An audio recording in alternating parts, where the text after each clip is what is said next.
Let's see. Each button has 2,900 bird customers, and we have 35 clicks an hour on the first button and 40 clicks an hour on the second. It says there's a p-value of 0.05 and an effect size of 1.5.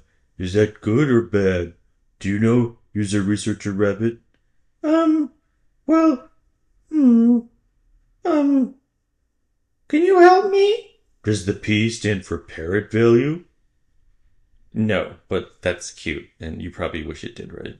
Yes. Parrots are the best bird. Okay, stop. That's prejudiced. Okay. Anyway, great. So let's go over what a p-value is.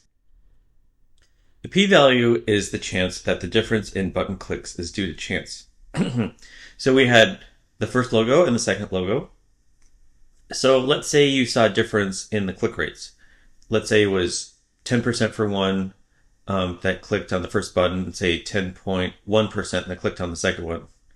How do we know that it's because people truly liked one button more than the other? There was like a preference or something about the UX that made them want to click on one button more than the other versus just noise. Sometimes you get a difference and it's small and it's just due to noise. It doesn't mean that people clicked on something more because there was a reason why, a good reason, like they liked the information architecture better, like the button or the interface was designed in a smarter way or an easier way to use, or they didn't prefer the visual design or what the button represented. There was no cognitive or emotional or psychological reason why they clicked more.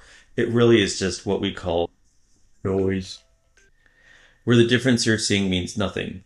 And so a good way to think about this is if the first button was 10% and the second button was 10.1% in terms of the click rates for users. And let's say this was for 1 week.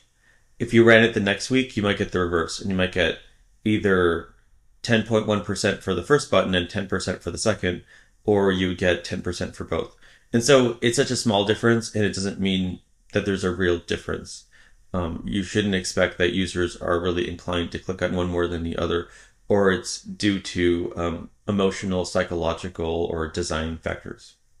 So that's what a p-value means. So a p-value of zero point zero 0.05, sorry, means that there's only a 5% chance that the difference you're seeing between the two buttons is due to chance. And so that's a metric that we use in statistics.